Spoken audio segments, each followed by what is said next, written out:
அவருடைய ஜீவனையே கொடுத்திருக்கிறாரு. எதை கொடுத்திருக்கிறாரு? அவருடைய ஜீவனையே நமக்கு கொடுத்தவர். இந்த தேவையான பணத்தை கொடுக்க மாட்டாரா? அவருடைய ஜீவனையே கொடுத்த தேவனாகிய கர்த்தர் நமக்கு ஒரு வேலையை தர மாட்டாரா?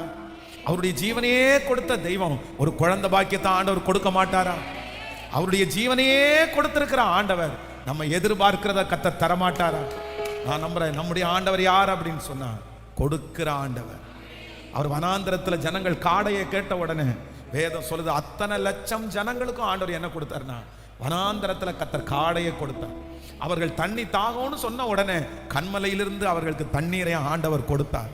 நான் நம்புறேன். இன்னைக்கு ஒரு ஏசப்பாவை நான் பார்க்கிறேன். யார் அப்படின்னா அவர் கொடுக்கிற ஆண்டவர். மனுஷன் நமக்கு கொடுத்தா நம்மளால திருப்தி அடைய முடியாது. ஆனா ஆண்டவர் நமக்கு கொடுத்தாருன்னா நமக்கு நிரம்பி வழியும். இந்த வருஷம் முடிகிறதுக்குள்ள நீங்க ஒண்ணு பார்ப்பீங்க. யாரை பார்ப்பீங்கன்னா கொடுக்கிற ஆண்டவரை நீங்க பார்க்க போறீங்க. கொடுக்கிற ஆண்டவரை நீங்க பார்க்க போறீங்க. கொடுக்கிற ஆண்டவரை நீங்க பார்க்க போறீங்க.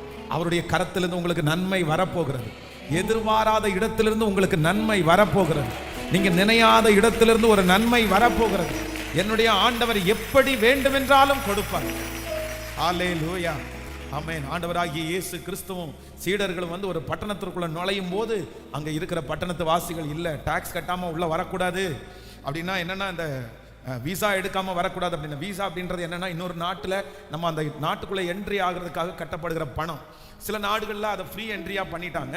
ஆனால் சில நாடுகளில் நம்ம உள்ள போகணும்னா அந்த விசா எடுக்கணும். அதுக்கு 25,000 10,000 30,000 அந்த மாதிரி ஆகும். அதே போல ஆண்டவர் ஒரு தேசத்துக்குள்ள பட்டணத்துக்குள்ள போகும்போது இல்ல நீங்க டாக்ஸ் கட்டாம எப்படி வருவீங்க, அது பணம் கட்டணும் அப்படின்னு சொல்லும்போது ஆண்டவர் உடனே திரும்பி போயிடலாமா, இல்லைன்னா மேஜிக் பண்ணியெல்லாம் இல்லை. கர்த்தர் ஒருத்தனை கூப்பிட்டு சொல்றார், நீ போ அந்த இடத்துல தூண்டில் போட்டு ஒரு மீனை பிடி, அதை அறுத்து பாரு, உள்ள என்ன இருக்கும், வெள்ளி பணம் இருக்கும். அதை எடுத்து போய் எனக்கு கட்ட வேண்டிய அவசியம் இல்லை, அவர் கட்ட வேண்டிய அவசியமே இல்லை. ஆனால் உனக்கும் எனக்கும் சேர்த்து என்ன பண்ண அப்படின்னு சொன்னா கட்ட சொன்னாரு. நம்முடைய தேவன் யாருன்னா மீனின் வயிற்றிலிருந்து வெள்ளி பணத்தை எடுத்து கொடுக்கிற ஆண்டவர். வெள்ளி பணத்தை எடுத்து கொடுக்கிற ஆண்டவர் கர்த்தர். பிரதர், கர்த்தர் உங்களுக்கு கொடுக்கணும்னு நினைச்சிட்டாருன்னு வச்சுங்களேன், ஆண்டவர் உங்களுக்கு கொடுக்கணும்னு நினைச்சிட்டாருன்னு வச்சுங்களேன், எந்த வழியிலையாவது கர்த்தர் உங்களுக்கு கொடுக்கிறதுக்கு கர்த்தர் வல்லவராக இருக்கிறார். ஹல்லேலூயா. அது உங்களுக்கு வரவே முடியாத அளவுக்கு தடையா இருக்கலாம்.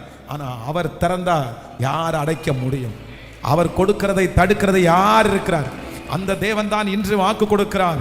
நான் வடக்கை நோக்கி கொடு என்றும் தெற்கை நோக்கி வைத்திராதே என்றும், ஆமேன், தூரத்திலிருந்து பார்த்து நான் உனக்கு கொண்டு வா என்பேன். பூமியினுடைய கடையாந்தரத்திலிருந்து சொல்லுங்க, இந்த 3 வார்த்தையும் சொல்லுங்க பார்க்கலாம். வடக்கை நோக்கி கொடு, தெற்கை நோக்கி வைத்திராதே, தூரத்தை நோக்கி கொண்டு வா. சொல்லுங்க, எல்லாரும் சொல்லுங்க. இந்த 3 வார்த்தையும் திரும்ப திரும்ப சொல்லுங்க.